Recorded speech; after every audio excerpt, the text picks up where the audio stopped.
Hey, everybody. This is Suzi Freeman. I am here with Heather Parker today with I will let you say the Heather Parker Law Office or the Parker Law Office in You Arizona, got it. Mesa here. And I just want to spotlight her. She is a Nawbo member. How long have you been a Nawbo member? I'd have to go back and check the exacts, but it's got to be close to 5 years. Okay, you beat me. I think summer 2019 or 2018 I joined, somewhere around there. But so good to chat with you today. I know that Thanks for having me. yeah, no problem. Business, you do business, like helping with LLCs, business organization and structure, and estate planning. And I know that's super important, as we just had a quick pre-conversation beforehand when I was chatting with you about my business with my daughter and making sure, the state or other people don't get it if one of us were to pass away. And you guys have an event coming up. Do you do a lot of these free events for people in the community? We do. I try to be as available as I can for any organization that might want to bring in a speaker to be able to educate groups on a variety of subjects. But obviously, our focus is estate planning because it's an area that a lot of people really don't understand how it works. And I was actually in that boat. That's Oh, no. why I started my practice in this area. I had a family situation where my dad failed to plan, and because we were a blended family, he passed unexpectedly, and it ultimately cut my sister and I out of an inheritance. Oh, And from wow. that point forward, I said, I need to learn everything I can about this and educate as many people as I can so that they can make informed choices about how they want to plan for their families. So, yes, we try to do this as much as we can. This one happens to be sponsored by my office. Okay. So it's Thursday, March 30th at 6 o'clock in the evening. It's going to be an hour of what do I need to know about estate planning? What's probate? How does all this stuff work in a way that's going to be accessible and give folks an opportunity to ask questions and just walk away knowing more than they did when they came in? Yeah, I have a question for you because I actually just had to. I have 5 kids. My oldest daughter's 28, and she did it. I've been on her about doing estate planning. And actually, I didn't really get on her butt about it until her daughter was born. I was like, oh my God, you have to. But in all reality, when is a good time? When should someone have a plan, especially in Arizona? Well, it's a really great question. And there's actually different answers depending on what stage of life people are in, right? There's pieces that are important at different times, right? As early as 18. Okay. Because when somebody turns 18, the HIPAA laws apply, which means private medical information is not legally allowed to be shared with anyone other than who the person has disclosed it's okay to talk to. So, for instance, before my daughter went off to college, she completed some medical directives. Now, the reality is, if they're 18 or 19, they probably don't need a will. They probably don't have much in the way of assets. But it's important for them to be able to have authorized mom or dad or grandparents or whoever it is that they want to be able to be involved if something would happen with them medically, to be able to have information, make decisions, etc. That's particularly important, I think, to the parents Yeah. because the law says I'm not allowed to find out what's going on with her unless she has authorized me to do so. So that's super important once the kids, the adults in training, at that early adulthood age. And then, yes, if somebody's got children in Arizona, as in many states, but Arizona is where my practice is based and where I'm licensed, a will is how you designate guardians for your minor children. So, parents, if something happens and you're gone, you want to make sure that the folks that you are comfortable with raising your children get to do that. A will is where you indicate who you want those folks to be. And Got then, as we are accumulating assets, or if we just have very specific thoughts on how and when we want people to inherit, that's when it's important to start talking about the different options for planning. Am I okay with my children inheriting things as a lump sum? Maybe, maybe not. My daughter's almost 21 and she's a great kid, but putting a it. pile of money in front of a young adult can Right. oftentimes result in not fantastic things. So coming up with ways to structure how and when we would like that to be distributed is super important. And obviously, I think a lot of times people think about this more as, you know, how do we plan when we're getting closer to retirement age? And certainly that's important as well. But I think sometimes the answer depends on what's the family dynamic, right? For If sure. it's a blended family, planning is really important, and it's really important earlier on. We've got sort of our presumed people who inherit based on beneficiary designations, but oftentimes that's spouse to spouse. And what if there's children from outside the marriage, right? Maybe if each spouse has children of their own, maybe we have had children together also. We've got to make sure that we're talking about how do we want to provide for these kids, and in what ways? Is everybody equal? How is that going to happen if we just name beneficiaries on things and we name each other, and one spouse passes, the survivor lives on, remarries, and now we've got, tangled web. And that's honestly, like I mentioned, that's exactly what happened in my family. So I'm particularly on alert for that.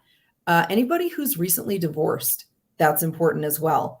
Okay. Because if we think about if couples own assets and now suddenly, we only have one person owning our assets because we've split, there's no presumed person to manage things for us if we ever need them to. The other situation is, so say I get divorced and I want everything to go to my kids. Whatever I have, whatever that looks like after this divorce is over, I want to go to my kids. That's fine. But if something happens to me and I've named my children as the beneficiaries on my assets, if they're underage, guess who gets to manage them for them? Those assets get managed by their other parent.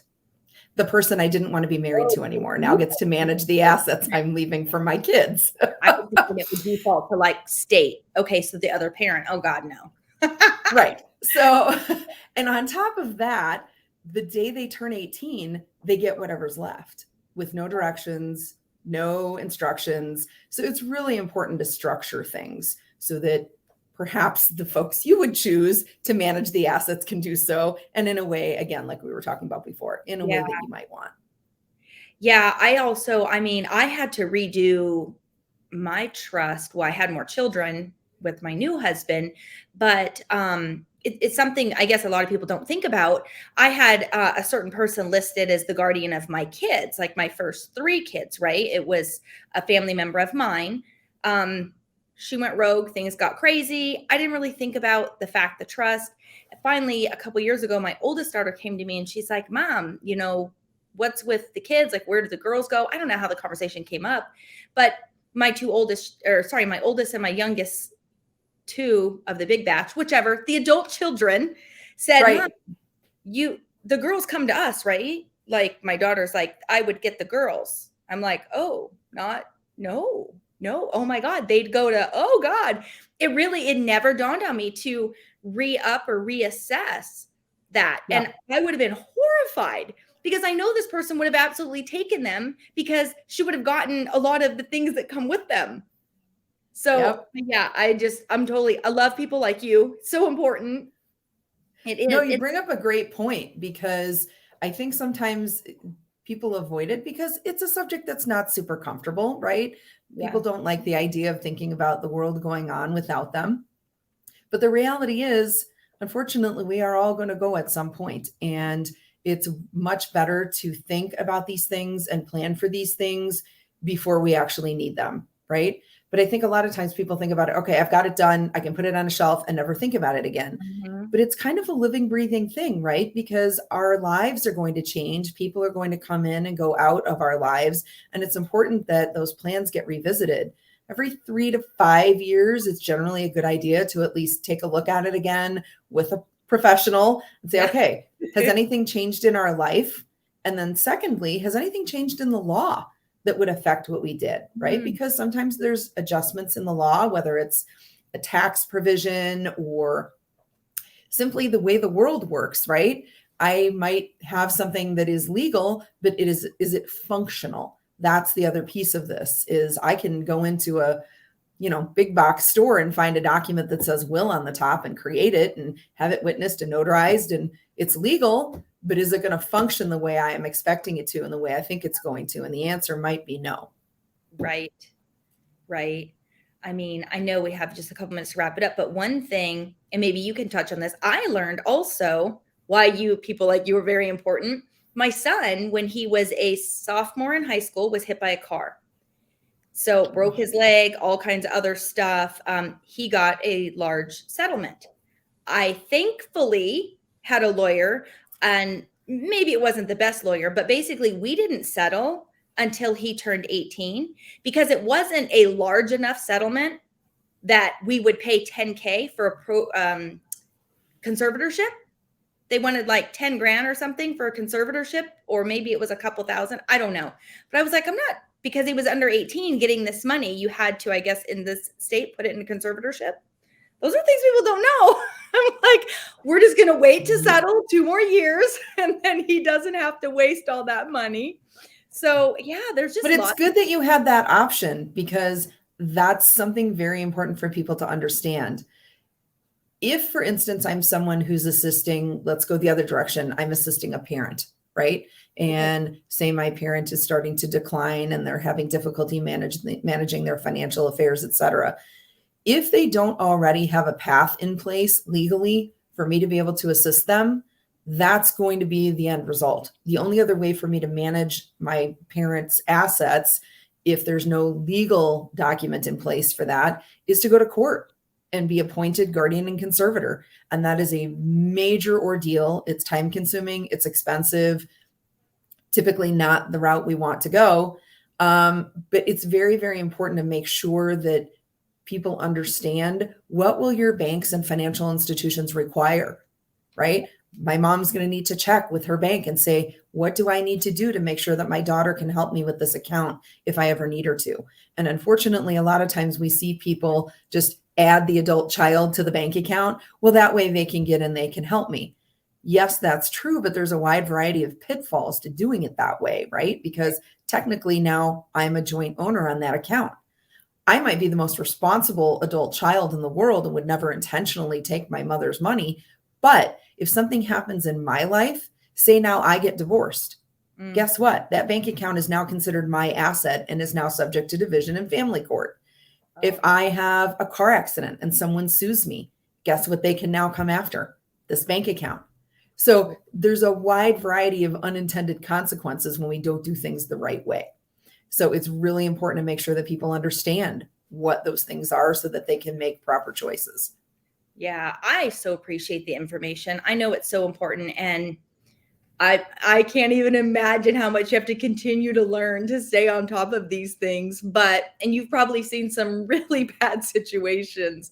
And unfortunately, I feel like it doesn't even mean you have to, a lot of people take it as you have to have a lot of money or you must have a lot of things. But I think probably even simple, like my son and my oldest son in the military, he has a pretty decent life insurance policy and stuff now. And they make them do these kinds of things. They make them put this stuff in place at 18. They have to do it at boot camp. So, I mean, that makes sense, right? If they're going to do that, why shouldn't the rest of the world kind of pay attention? But I really appreciate your information. It's super valuable.